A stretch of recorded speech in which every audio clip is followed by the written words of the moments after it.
जय हिंद दोस्तों।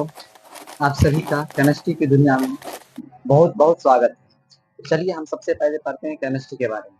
और ये केमिस्ट्री आया कहाँ, उससे पहले हम जानते हैं केमिस्ट्री आया कहाँ से। साइंस में। हालांकि हमको साइंस में 3 चीज के बारे में पढ़ना है।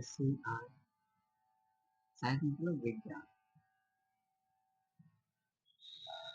कितनी चीजें के बारे में पढ़नी है? 3 चीजें। पहली बात हमको पढ़ना है सबसे पहले कौन सा? फिजिक्स मतलब भौतिक। फिजिक्स। दूसरा हमको पढ़ना है केमिस्ट्री। केमिस्ट्री।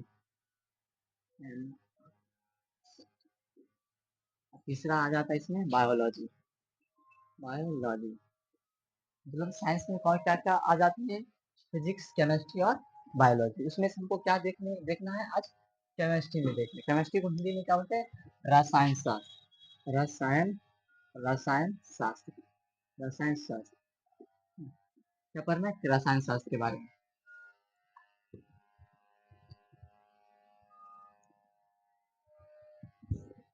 अब इसको मिटा रहे हैं।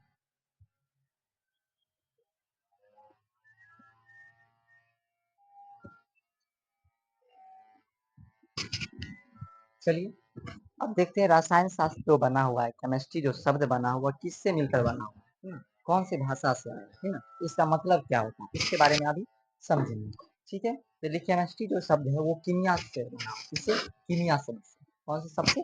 कीमिया से आया है केमिस्ट्री। लिखेंगे केमिस्ट्री किससे मिलकर बना हुआ है? कीमिया से। किससे? कीमिया।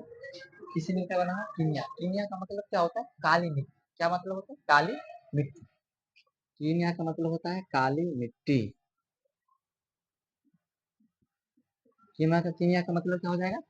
काली मिट्टी। केमिस्ट्री कहाँ से आया? कीमिया शब्द से मिलकर बना है ना। और कीमिया का मतलब क्या होता है? काली मिट्टी। मतलब क्या होगा? मतलब काली मिट्टी। इसके बाद ये समझ में आ गया। इसके बाद इसमें केमिस्ट्री को पढ़ने में हमको इसमें क्या क्या चीजों की जरूरत पड़ेगी? केमिस्ट्री हम तो जानते हैं केमिस्ट्री में क्या रसायनों का अध्ययन केमिस्ट्री का लगा, लेकिन केमिस्ट्री पढ़ने से पहले हमको 3 चीजों की आवश्यकता पड़ती है। ठीक है, केमिस्ट्री को पढ़ने के लिए हमें 3 चीजों की आवश्यकता पड़ती है। मार्कर हम चेंज करते हैं ना। पहला उसके गुणों के बारे में। पहला क्या हो जाएगा? उसके गुण। केमिस्ट्री को पढ़ने के लिए, किसी भी पदार्थ को पढ़ने के लिए उसके गुण के बारे में पहली बार जरूरत है कि उसका गुण क्या है। ठीक है। दूसरा है संरचना, वो किस किस चीज से बना हुआ। दूसरा क्या है? संरचना। ठीक है, क्या है?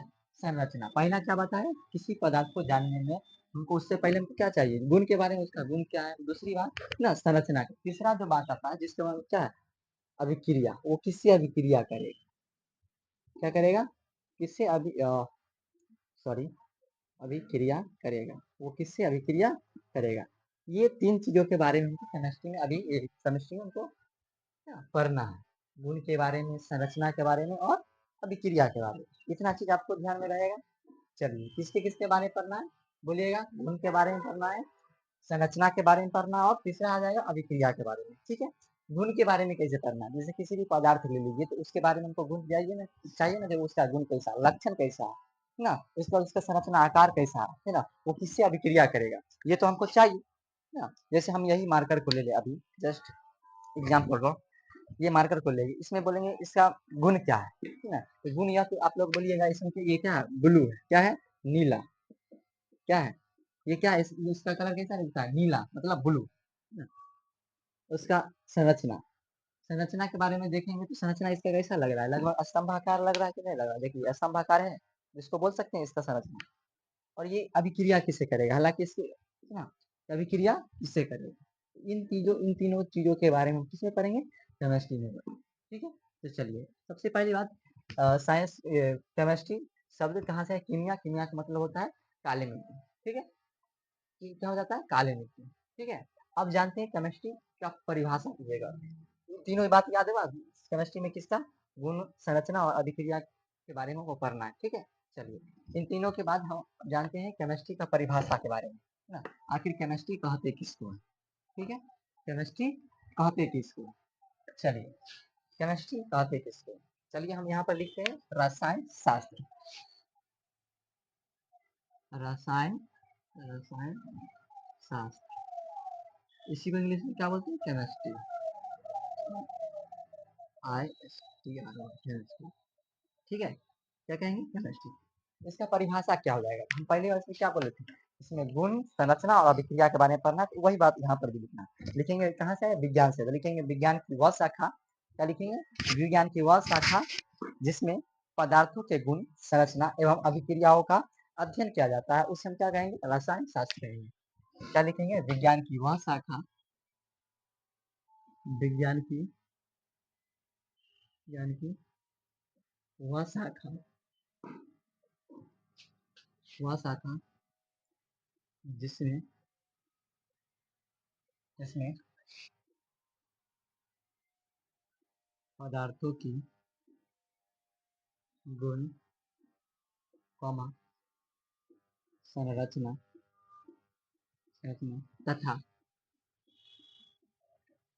तथा अभिक्रियाओं का, विज्ञान की वह शाखा जिसमें पदार्थों के गुण संरचना तथा अभिक्रियाओं का अध्ययन किया जाता है, अभिक्रियाओं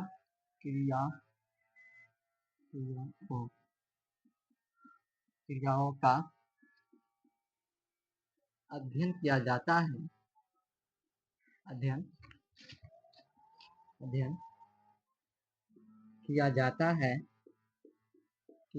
है, उसे क्या कहेंगे, उसे रसायन शास्त्र यानी कि केमिस्ट्री कहेंगे, उसे रसायन शास्त्र कहते हैं, उसे रसायन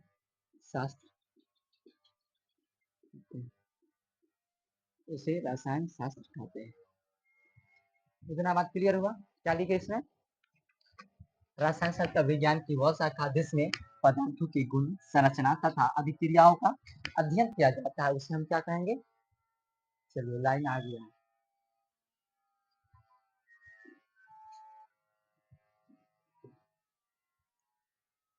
फिर से ध्यान सुनिएगा, रसायन शास्त्र हम किसे कहेंगे, विज्ञान की वह शाखा जिसमें पदार्थों के गुण संरचना तथा अभिक्रियाओं का क्या किया जाता है, अध्ययन किया जाता है, उसी को हम क्या बोलेंगे, रसायन शास्त्र। विज्ञान की वह शाखा, बोलिए याद हो जाएगा अभी ना, विज्ञान की वह शाखा जिसमें पदार्थों के गुण संरचना एवं अभिक्रियाओं का अध्ययन किया जाता है, उसे हम क्या कहेंगे, रसायन शास्त्र या केमिस्ट्री कहेंगे।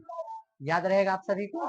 चलिए, तो सबसे पहले हम जानते हैं अब इसके बारे में, तो विज्ञान का रसायन शास्त्र का परिभाषा हो गया। चलिए इसके बाद हम जानेंगे इसके पिता कौन हो जाएंगे, रसायन शास्त्र के पिता, तो बोलेंगे एंटोनी लेवोजियर। रसायन शास्त्र के पिता, रसायन शास्त्र के पिता कौन हो जाएंगे, रसायन शास्त्र के पिता एंटोनी लेवोजियर के पिता कौन हो जाएंगे, जवाब दीजिएगा आप, एंटोनी लेवोजियर। रसायन शास्त्र के पिता कौन हो जाएंगे, एंटोनी लेवोजियर। चलिए लिखते हैं एंटोनी लेवोजियर, एंटोनी लेवोजियर। इतना बात तो आपको पहले से ही पता होगा, रसायन शास्त्र के पिता ये और रसायन शास्त्र इसे कहते हैं। क्लियर यहाँ तक, चलिए तो आप लोग जल्दी से इस सेशन को जल्दी से अपने दोस्तों के साथ शेयर करेंगे ना, जल्दी से आप लोग सभी लोग। रसायन शास्त्र के पिता एंटोनी लेवोजियर, ठीक है।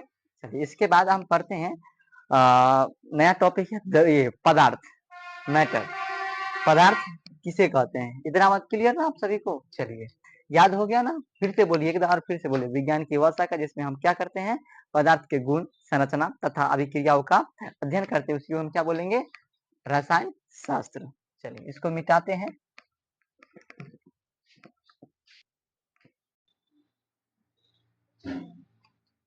हम लोग जानते हैं आप किसके बारे में, पदार्थ के बारे में।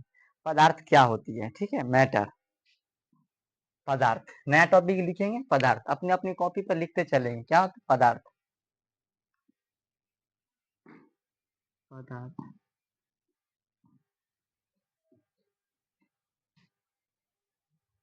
मैटर, ठीक है। पदार्थ किसे कहते हैं, बोलेंगे वे सभी वस्तुएं जो स्थान जिसके पास द्रव्यमान हो, स्थान मतलब दुनिया की सभी वस्तुएं क्या करेंगे, पदार्थ कहलाएंगे। दुनिया की सभी वस्तुएं क्या कहलाएंगे, पदार्थ कहलाएंगे। तो इसमें लिखेंगे वे सभी वस्तुएं जो स्थान घेरता हो, स्थान घेरता हो, घेरता हो, स्थान घेरने के साथ साथ क्या करता हो, स्थान तो घेरे करेगा, उसके बाद उसके पास कुछ ना कुछ क्या होगा, भार होगा, है ना। कुछ ना कुछ क्या हो, जिसके पास जिसके पास हाँ द्रव्यमान, द्रव्यमान हो, ठीक है। स्थान घेरता हो, दूसरा क्या है, द्रव्यमान, ये स्थान घेरता हो, द्रव्यमान घेरता हो ना, कुछ ना कुछ भार होगा, उसी को हम क्या बोलेंगे, उसी को हम क्या बोलेंगे, पदार्थ कहेंगे। सबको क्या कहेंगे, पदार्थ। मतलब कि एक लाइन में हम बोल सकते हैं दुनिया की सभी वस्तुएं क्या है, पदार्थ है। दुनिया की सभी वस्तुएं क्या है, पदार्थ। हम आपको बताएंगे, बताइए ये मार्कर पदार्थ है या नहीं है, तो बोलिएगा यस मार्कर पदार्थ है। तो लिख दीजिए एग्जाम्पल में, जैसे में मार्कर बोलेगा, फिर स्थान तो हमारा टेबल भी घेर लेता है, तो टेबल होगा कि नहीं, यस टेबल होगा ना। क्या लिखेंगे, टेबल भी हो जाएगा, आ जाएगा टेबल। उसके बाद फिर बोलिएगा कुर्सी होगा कि नहीं, कुर्सी भी होगा, क्यों, क्योंकि कुर्सी में कुछ ना कुछ वजन होता है, वो कहीं पर रखेंगे वो स्थान घेरता है। तो जो स्थान घेरता हो, जिसके पास कुछ ना कुछ भार हो, उसी को हम क्या बोलेंगे, पदार्थ बोलेंगे, ठीक है। जो स्थान घेरता हो और जिसमें उसमें कुछ ना कुछ द्रव्यमान, उसी को क्या बोलेंगे, पदार्थ कहेंगे, ठीक है। चलिए, तो टेबल हो गया, कुर्सी हो गया ना, कुर्सी हो गया। ये जो हम शर्ट जो पहन रहे हैं, शर्ट, ये शर्ट है या नहीं है, पदार्थ, बोलेंगे यस शर्ट भी है, तो लिखेंगे शर्ट ना, चलेगा। फिर बोलिएगा पैंट छोड़ दिए, तो लिख लो वो भी पैंट भी लिख लो, लिख लो पैंट, शर्ट और पैंट दोनों ना। फिर बोलिएगा सर जो बुक पढ़ते हैं वो, ये बुक है, ये कॉपी जो है ये पदार्थ है या नहीं, तो बोलेंगे जी ये भी पदार्थ है। यहाँ पर हाथ पर रखे तो यहाँ होगा, यहाँ तक क्या, इसका कुछ वजन है, हमको बाहर आप लोग को नहीं पता, इसमें क्या है, वजन है। और ये स्थान घेरता है, इतना बड़ा स्थान, तो यहाँ पर इसके यहाँ पर तो कुछ नहीं रख सकते हैं ना, यानी कि स्थान घेर रहा है, ये भी क्या है, पदार्थ। यानी कि बुक भी, यानी कि किताब भी क्या है, पदार्थ है। यानी कि हम क्या समझ में आया, मतलब दुनिया की सभी वस्तुएं पदार्थ हैं, ठीक है। फिर बोलिएगा सर आप प्रकाश पदार्थ है या नहीं, हम जानते हैं बच्चे वही क्वेश्चन पूछते हैं जो ना अद्भुत लगता है ना, जिस पर पूरा दुनिया उस पर क्या है, उसके फेरा में पड़ल है ना। प्रकाश क्या है, प्रकाश पदार्थ है या नहीं है, तो सुनो, प्रकाश को एक तरीके से मान सकते हैं क्या, पदार्थ है, क्यों, क्योंकि वो क्या कर, स्थान घेरता है, क्या करता है, स्थान घेरता है। चलिए आगे पढ़ते हैं, पदार्थ समझ में आया, पदार्थ किसे हैं, तो वे सही वस्तु जो स्थान घेरता हो, जिसके पास द्रव्यमान हो, है ना, उसको हम क्या बोलेंगे, पदार्थ कहेंगे, ठीक है। तो पदार्थ का परिभाषा हो गया। विश्व की सभी वस्तुएं क्या कहलाएंगे, पदार्थ कहलाएंगे, ठीक है। बेंच पदार्थ भी है, टेबल पदार्थ है, किताब पदार्थ है, शर्ट पदार्थ है ना। सब कुछ दुनिया की सभी वस्तुएं लगभग में क्या है, पदार्थ ही पदार्थ। जैसे सोना, सोना जानते हो, हाँ सही, कान में पहनने वाला होता है, हाँ वही वही वही। चांदी, हाँ सिक्का, सिक्का और चांदी का सिक्का था ना, वही वही। हाँ, सोना चांदी एल्युमिनियम प्लेटिनम सब का सब क्या है, पदार्थ है, क्या है, पदार्थ। तो आप लोग तो समझ गए पदार्थ किसे कहेंगे, ठीक ना। अब होता है पदार्थ की अवस्था है, पदार्थ किस किस अवस्था में पाया जाता है, ठीक ना। तो आप लोग को तो सबसे पहले मुख्य मतलब अभी तक पढ़े होंगे पदार्थ के 3 अवस्था होते हैं, है ना। कौन से, ठोस अवस्था ना, द्रव अवस्था, गैस अवस्था, ठीक ना। 3 अवस्थाओं के बारे में आप लोग पहले से जान चुके हैं, है ना, ये कहीं पर दिक्कत नहीं। 3 अवस्था, इसके बावजूद 2 अवस्था और हैं जो आप लोगों को अभी क्लास 10 में पढ़ना है या नहीं पढ़ना है, लेकिन आगे चल के 2 अवस्था और पढ़ना है आप लोगों को, तो अब ये थोड़ा सा आप लोगों को बता देंगे, ठीक है। पदार्थ की अवस्था है, हेडिंग मानेंगे पदार्थ की अवस्था, पदार्थ की अवस्था, क्या लिखेंगे, पदार्थ की अवस्था, पदार्थ की, दिखाई दे रहा नहीं, यहाँ पर लिखते हैं पदार्थ की अवस्था, क्या लिखे? पदार्थ की अवस्था। पदार्थ किन किन अवस्थाओं में पाया जाता है, ठीक है। जैसे हम लोग से पूछे बताओ जल की अवस्था कितनी होती है, तो 7 क्लास में पढ़े थे ना। चैप्टर नंबर 1 था विज्ञान का जल और जंगल। उसमें हम क्या पढ़े थे?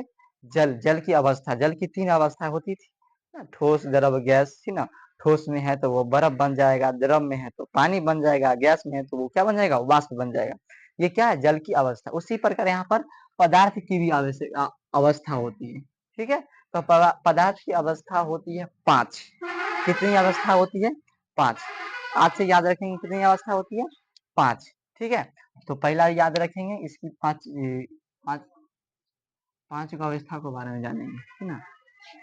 चलिए, पहली अवस्था, इसको क्या बोलेंगे? ठोस। ठोस को इंग्लिश में क्या बोलते हैं? सॉलिड।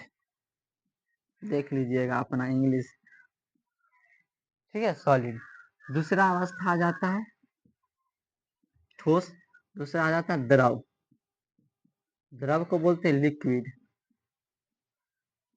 लिक्विड, लिक्विड सही लिखा हुआ है। चलिए, लिक्विड। तीसरा आ जाता है गैस। ठोस, द्रव, गैस, ठीक है। पहला क्या है? ठोस, द्रव, गैस। यही तीनों के बारे में आप लोग पढ़े होंगे भाई।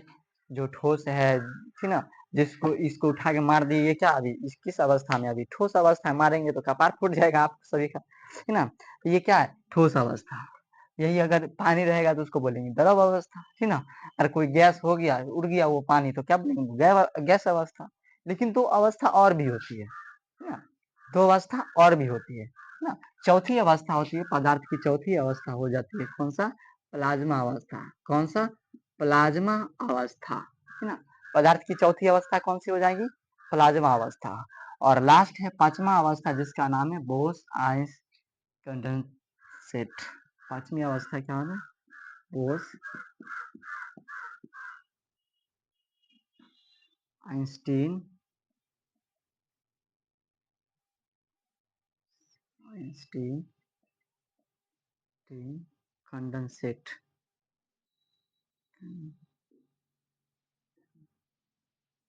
सेट, बोस आइंस्टीन कंडेंसेट, है ना।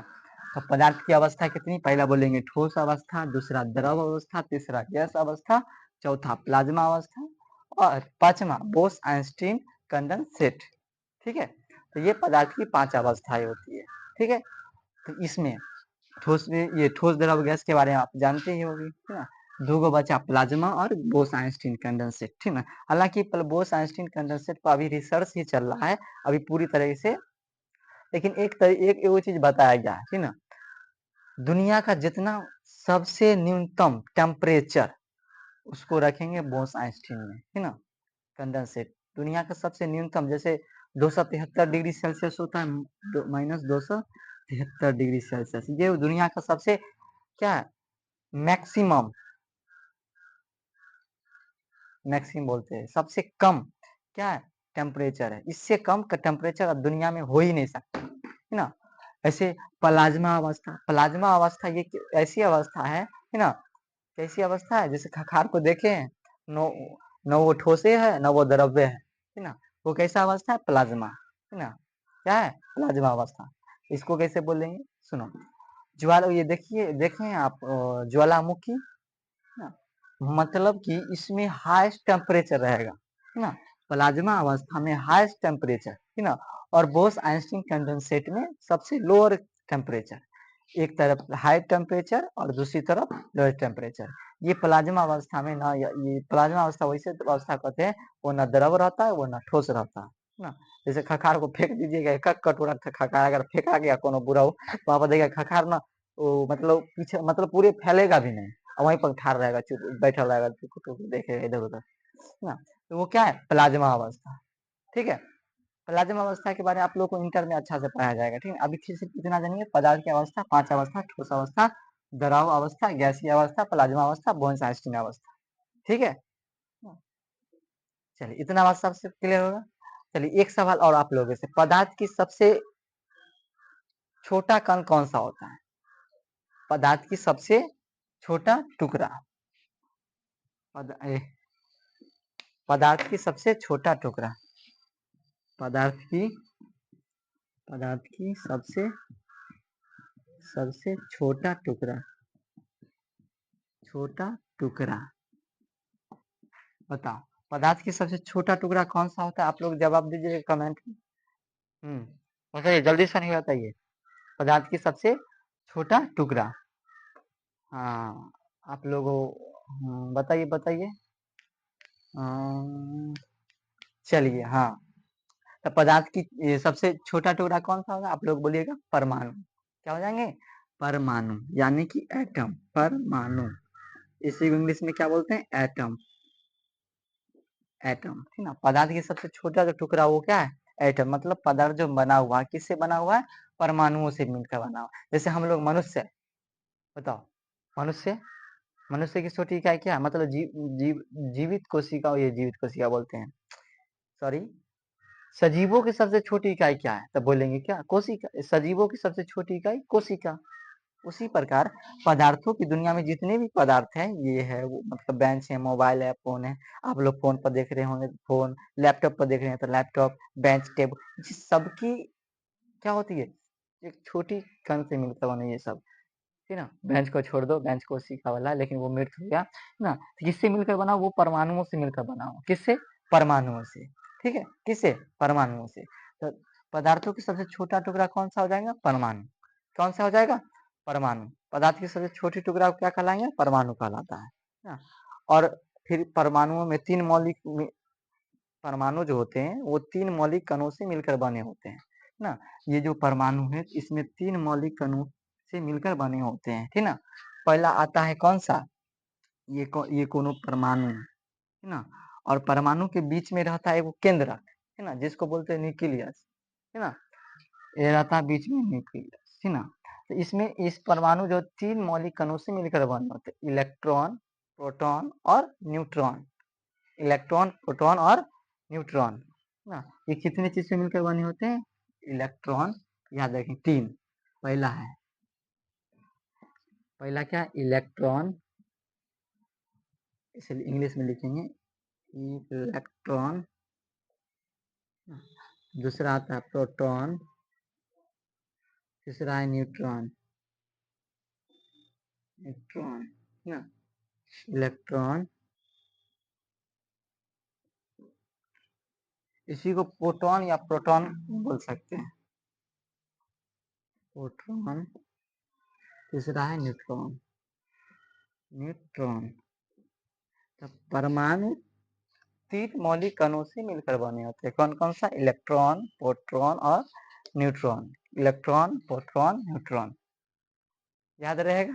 कितने चीज से? 3 चीज। पहला इलेक्ट्रॉन, दूसरा प्रोटॉन, तीसरा न्यूट्रॉन, ठीक है। चलिए बोलेंगे इलेक्ट्रॉन, प्रोटॉन और न्यूट्रॉन। इसको इससे हम बोल सकते हैं, ई का मतलब इलेक्ट्रॉन, पी का मतलब प्रोटॉन, एन का मतलब न्यूट्रॉन, ठीक है। पूछिएगा, बताइए, इलेक्ट्रॉन प्रोटॉन तो हो गया, है ना। इसकी खोज कौन किए थे? इलेक्ट्रॉन की खोज कौन किए थे? प्रोटॉन की खोज कौन किए थे, ना। ये सब। अब ये रहता, पहले इसको समझ लीजिए, रहता कहाँ, है ना। इलेक्ट्रॉन कहाँ रहता है, प्रोटॉन कहाँ रहता है, न्यूट्रॉन कहाँ रहता है, ठीक है। चलिए, समझ में आ रहा है? चलिए, समझते रहिएगा, बहुत बढ़िया, है ना। लिखते भी रहिएगा, ठीक है। चलिए, ये कोनो परमाणु ले लिए थे ना। परमाणु के बीच में एक केंद्रक रहता है, ठीक ना। और आप लोग को पता होगा, क्लास 9th में पढ़े होंगे, ये इलेक्ट्रॉन जो होता है बड़ा खचरा होता है, ठीक ना। चारों बगल चक्कर लगाता है ना। चारों बगल क्या करता है? चक्कर लगाते रहता है। मतलब कि नाभिक के चारों बगल चक्कर लगाता है कौन? इलेक्ट्रॉन, है ना, ठीक है। चक्कर लगाएगा, यानी कि ये क्या रहेगा? बाहर रहेगा। इलेक्ट्रॉन सबसे बाहर आता है। दूसरी बात, अब फिर बोलिएगा इलेक्ट्रॉन तो समझा दिए, प्रोटॉन और न्यूट्रॉन कहाँ रहते हैं, ना। तो सुनो, ये हो गया आपका न्यूक्लियस, जो बीच में रहता है उसको हम हिंदी में केंद्रक बोल सकते हैं, ठीक है। तो इसी में रहेगा आपका प्रोटॉन और न्यूट्रॉन, प्रोटॉन और न्यूट्रॉन बीच में। और इलेक्ट्रॉन क्या करेगा? चक्कर लगाएगा। क्या करेगा? चक्कर लगेगा। तो बीच में कौन कौन सा रहेगा? प्रोटॉन और न्यूट्रॉन। और चक्कर कौन लगा रहा है? इलेक्ट्रॉन। समझ में आ रहा है? बीच में कौन रहेगा? प्रोटॉन और न्यूट्रॉन, और चक्कर लगाएगा इलेक्ट्रॉन। ठीक है, चलिए इतना बात समझ में आया। तो अब इलेक्ट्रॉन की खोज कौन किए थे? इलेक्ट्रॉन की खोज आप लोग पढ़े होंगे, जे बोलिए बोलिए, वो बोल रहा है क्या है? J Thomson. Very good, J Thomson. उस खोज के उससे पहले हम जान लेते हैं, बताइए इलेक्ट्रॉन पर जो आवेश रहता है ना, इलेक्ट्रॉन पर जो आवेश रहता है वो इलेक्ट्रॉन पर हमेशा ऋण आवेश रहेगा, है ना। इलेक्ट्रॉन पर आवेश कैसा रहेगा? यहाँ पर लिखिए, यहीं पर लिख देते हैं, यानी कि इलेक्ट्रॉन पर कौन सा आवेश रहेगा? ऋण आवेश, मतलब negative charge. Negative charge, negative charge, है ना। इलेक्ट्रॉन निगेटिव, इसको हम देख कहीं पर भी लिखा रहता है ई माइनस लिखा रहेगा, ठीक ना। ऐसे कहीं पर देखे ई और प्लस में, ऐसे कभी देखे? नहीं देखे होंगे। इलेक्ट्रॉन क्या होते हैं? ये ऋणात्मक होते हैं। क्या होते हैं? उसके बाद प्रोटॉन, ये क्या होते हैं? पॉजिटिव होते हैं। जे ऐसे जे नहीं, जी पॉजिटिव। इस पर क्या होते हैं? पॉजिटिव मतलब प्लस, मतलब धनात्मक होते हैं, है ना। इलेक्ट्रॉन निगेटिव होते हैं, है ना, ऋणात्मक, और प्रोटॉन पॉजिटिव यानी कि प्लस होते हैं। उसके बाद तीसरा आता है न्यूट्रॉन, ये होते हैं कौन सा? उदासीन, है ना, न्यूट्रल।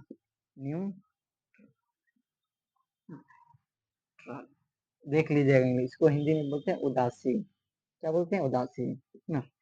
इलेक्ट्रॉन पर चार्ज निगेटिव चार्ज, प्रोटॉन पर पॉजिटिव चार्ज, और न्यूट्रॉन पर ये न्यूट्रॉन मतलब कोई उदास नहीं, मतलब कोई आवेश नहीं रहेगा, उदासहीन रहेगा, ठीक ना। इसीलिए हम न्यूट्रॉन को हम उदासहीन भी बोल सकते हैं, कोई भी प्रकार का आवेश रहता ही नहीं है, ठीक है। कोई भी प्रकार का आवेश नहीं रहेगा, उदासीन रहेगा न्यूट्रॉन। बोलेंगे बताइए परमाणु में जो परमाणु के जो कण बने होते हैं 3 मौलिक कण में, उसमें से पॉजिटिव चार्ज किस पर रहेगा? तो बोलेंगे प्रोटॉन पर। प से पॉजिटिव और प से प्रोटॉन, ठीक है, याद रहेगा। चलिए, और निगेटिव चार्ज किस पर रहेगा? तो बोलेंगे इलेक्ट्रॉन पर, है ना। इलेक्ट्रॉन क्या करता है? बाहरी कक्षा में घूमते रहता है, चक्कर लगाता है। प्रोटॉन कहाँ रहता था? बोलेंगे नाभिक में। न्यूट्रॉन वो भी नाभिक में रहता है, ठीक है। चलिए, इतना बात क्लियर हुआ। चलिए, तो अब बताओ इसमें, अब एक चीज और, इसको थोड़ा सा मिटाते हैं ना, इसको मिटाते हैं।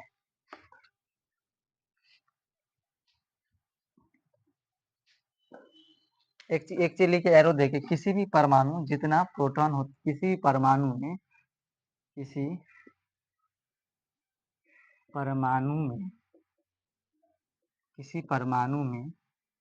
जितना जितना इलेक्ट्रॉन इलेक्ट्रॉन होता है उतना ही प्रोटॉन भी होता प्रोटॉन भी होता है, उतना भी प्रोटॉन भी होता है। इसे हमको क्या समझ में आया? क्या लिखे हैं? किसी परमाणु में जितना इलेक्ट्रॉन होता है उतना ही प्रोटॉन भी होता है। ये क्या हुआ? तो आप यहाँ पर देख सकते हैं, जितना एक इलेक्ट्रॉन होगा एक परमाणु में, तो उतना ही क्या होगा? प्रोटॉन भी होगा। इलेक्ट्रॉन भी होगा, जितना एक परमाणु जितना इलेक्ट्रॉन उतना प्रोटॉन। मान के चलिए इलेक्ट्रॉन आपका एक परमाणु रहा 15, कितना रहा? 15। पूछेंगे बताओ प्रोटॉन की संख्या? प्रोटॉन की संख्या उतना ही होगा जितना इलेक्ट्रॉन है। लिख दीजिए प्रोटॉन की संख्या क्या हो जाएगा? ये भी 15 हो गया ना। इलेक्ट्रॉन माइनस, इसको इलेक्ट्रॉन को क्या बोलते हैं? नेगेटिव चार्ज, प्रोटॉन को पॉजिटिव चार्ज। अब बताइए, आप लोगों को तो मैथ तो बहुत अच्छी तरीके से आता है ना, बचपन से ही पढ़ते आए होंगे मैथ ना, बहुत अच्छा आप लोग का आता है। तो आप लोग बताइए, माइनस 15 और प्लस 15 क्या हुआ? -15 और +15 क्या हो गया? बोलिएगा जी हाँ सर, 0 हो गया। क्या हो जाएगा? 0। और 0 का मतलब ये न्यूट्रल हो गया। क्या हो गया? न्यूट्रल। क्या हो गया? न्यूट्रल। मतलब कि, और एगो न्यूट्रल और है, क्या है? न्यूट्रल ना, ये न्यूट्रॉन भी क्या है? न्यूट्रल, उदासीन है। मतलब इसको भी अगर जोड़ दे कोई फर्क पड़ने वाला नहीं है। मतलब यह हुआ जो कोई एक परमाणु है, मान लेते यह परमाणु, इसमें क्या है, बाहर में इलेक्ट्रॉन है, प्रोटॉन है, बीच में न्यूट्रॉन है। मतलब कि इलेक्ट्रॉन भी जितना है उतना प्रोटॉन भी है ना? तो ये दोनों करके प्लस, ये माइनस ये प्लस, दोनों तो जितना होगा उतना ही है, दोनों क्या हो गया, न्यूट्रल हो गया। अब प्लस में ये न्यूट्रॉन क्या है, ये उदासीन है। मतलब एक परमाणु विद्युत क्या होते हैं, उदासीन होते हैं, उदासीन होते हैं। एक परमाणु विद्युत क्या होते हैं, उदासीन होते हैं। तो हम एरो में लिख सकते हैं। आप लोग क्वेश्चन क्वेश्चन दीजिए, क्वेश्चन का आंसर दीजिए। तो चलिए लिखेंगे, परमाणु विद्युत होते हैं, परमाणु विद्युत विद्युत होते हैं, परमाणु विद्युत होते हैं। वो कैसे होते हैं, option number A, option A में लिखेंगे धन आवेश,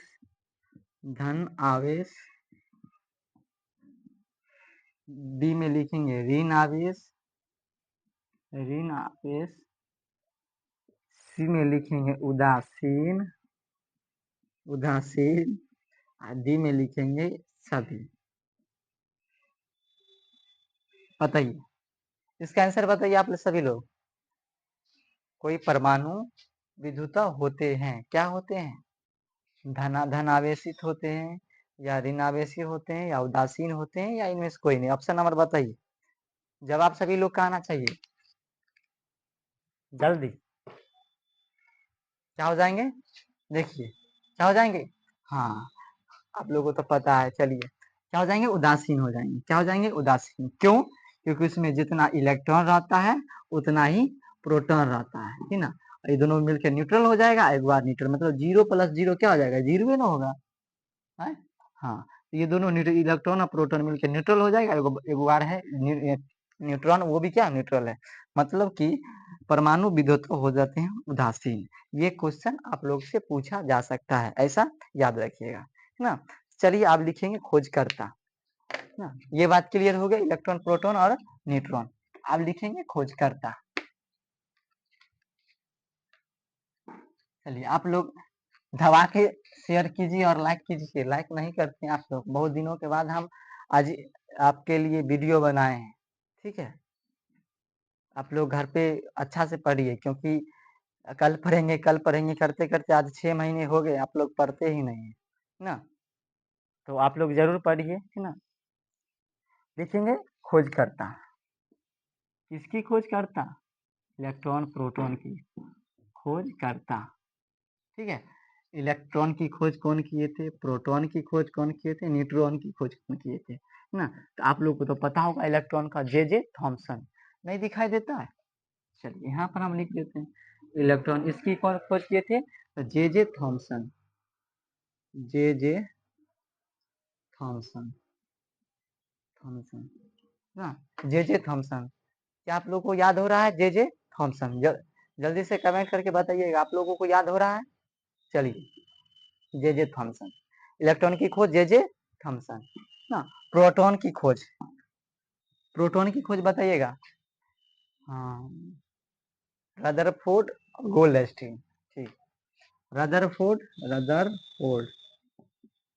या आप गोल्डस्टीन भी कहूँ कहूँ पर नजर आता है, गोल्डस्टीन, ठीक है, रदरफोर्ड या गोल्डस्टीन, ठीक है। इससे आता है न्यूट्रॉन, इसकी खोज कौन किए थे, बोलेंगे जेम्स चैडविक, जेम्स चैडविक,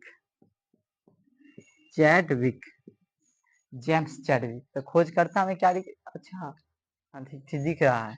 खोजकर्ता में क्या लिखेंगे, इलेक्ट्रॉन की खोज कौन किए थे, जे थॉमसन। वही याद कीजिए आप लोग, इधर इधर इधर, हाँ आप ही है ना।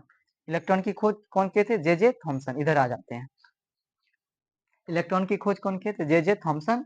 प्रोटॉन की खोज रदरफोर्ड या गोल्डस्टीन कहूं पर आता है, ठीक ना? दोनों में से कोई एक रहेगा, ठीक है। न्यूट्रॉन की खोज कौन किए थे, जेम्स चैडविक, ठीक ना?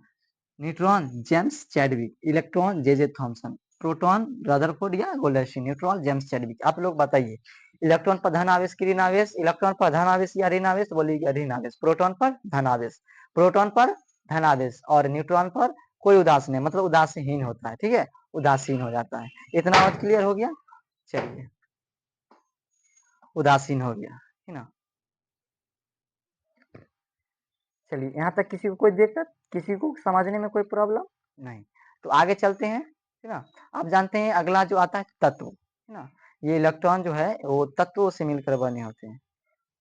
तत्व के बारे में जानते हैं, एलिमेंट, है ना, तत्व के बारे में, है ना। चलिए, तत्व आज केमिस्ट्री का फर्स्ट क्लास है, ठीक ना, तो आप लोग सब मतलब आप लोग जुड़ते रहिएगा, ठीक है।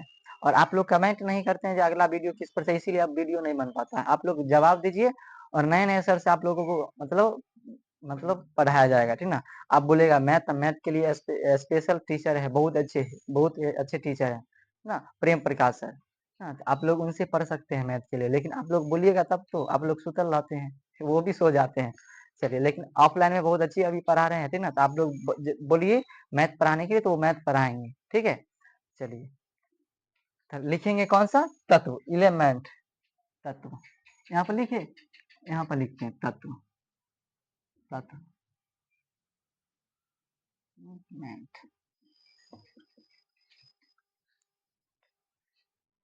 एलिमेंट, ठीक ना। चलिए, और ये तत्व में, तत्व से ये तत्व में मतलब तत्व को देख कर हमको ध्यान में आया ना, तत्व जो होते हैं वो एकदम शुद्ध पदार्थ होते हैं, शुद्ध पदार्थ, कोई भी मिलावट नहीं ना, एक भी चीज मिलावट नहीं हो तो वो तत्व कहलाएंगे, है ना। वह तत्व, वह पदार्थ, वह शुद्ध पदार्थ होते हैं जो एक ही प्रकार के परमाणुओं से मिलकर बने रहते हैं।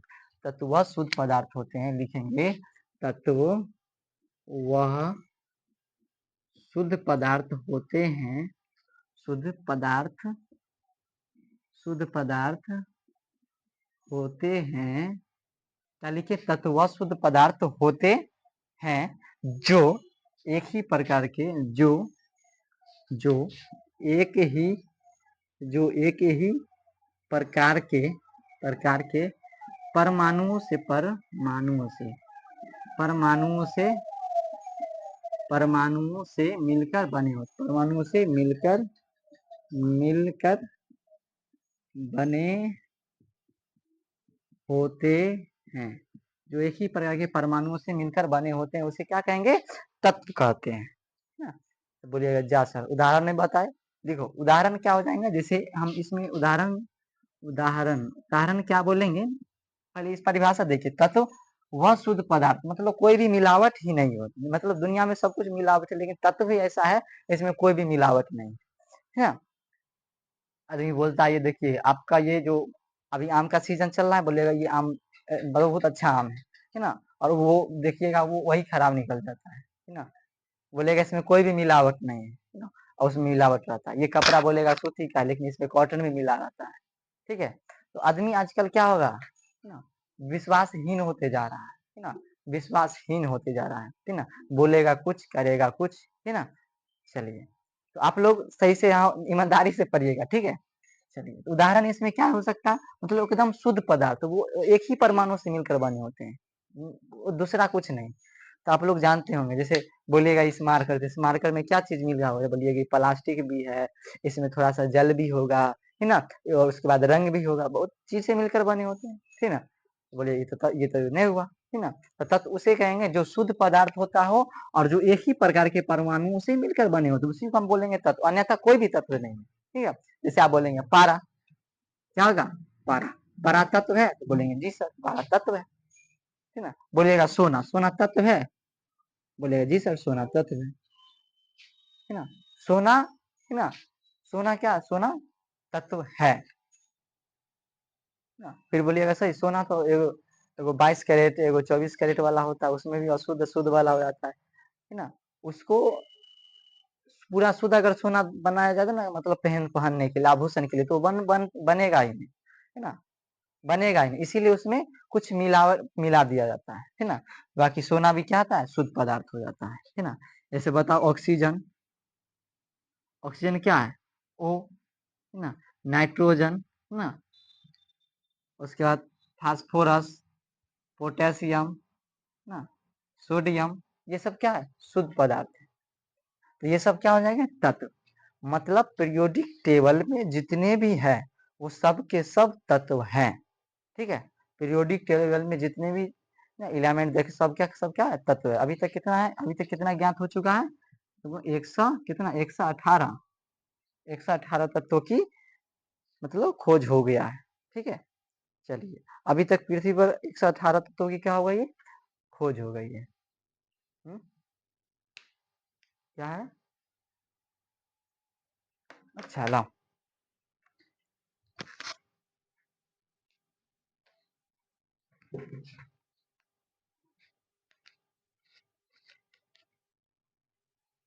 एक बच्चा लिख के भेजा है अपने दोस्त पर, सुनाते क्या? सुनो। आज जिंदा है कल गुजर जाएंगे, बड़ा इमोशनल जो भी लिखा है बहुत अच्छा लिखा है। आज जिंदा है कल गुजर जाएंगे, कौन जानता है कब बिछड़ जाएंगे। आज जिंदा है कल गुजर जाएंगे, कौन जानता है कब बिछड़ जाएंगे। नाराज मत होना हमारे रास्तों से, नहीं, नाराज मत होना हमारे शरारतों से। ए दोस्त, ये वो पल है जो कल बहुत याद आएंगे। वास्तव में आज हम लोग के जो दोस्त थे, पुराने दोस्त, आज बहुत याद आते हैं ना। और एक और है, कौन लिखा है भाई? देखते हैं ये भी। अच्छा, ये माँ अपने माँ पर लिखे हैं, ठीक है। हालांकि माँ से अपने माँ से मोहब्बत करना चाहिए सभी लोग को। इस दुनिया में तो आज तो माँ ही है जो अपने बच्चों को, ठीक ना, परवरिश के लिए अपने जान मतलब पूरा जान जी लगा देते हैं, ठीक ना। पढ़ाने से लेकर उसको नहलाने को, मतलब पूरे जिंदगी भर उसको क्या करते हैं, मतलब अपना जिंदगी और उसी बच्चे पर क्या करते हैं, न्यौछावर कर देते हैं, ताकि हमारा बच्चा आगे चलकर ऐस बनेगा, डीएम बनेगा। लेकिन कुछ लोग क्या करते हैं, अपने मम्मी पापा को अगर शादी हो गया तो वो मम्मी पापा का छोड़ देते हैं, ठीक ना। हालांकि जो अभी आप लोग का हो नहीं, हम लोग का अभी नहीं होगा।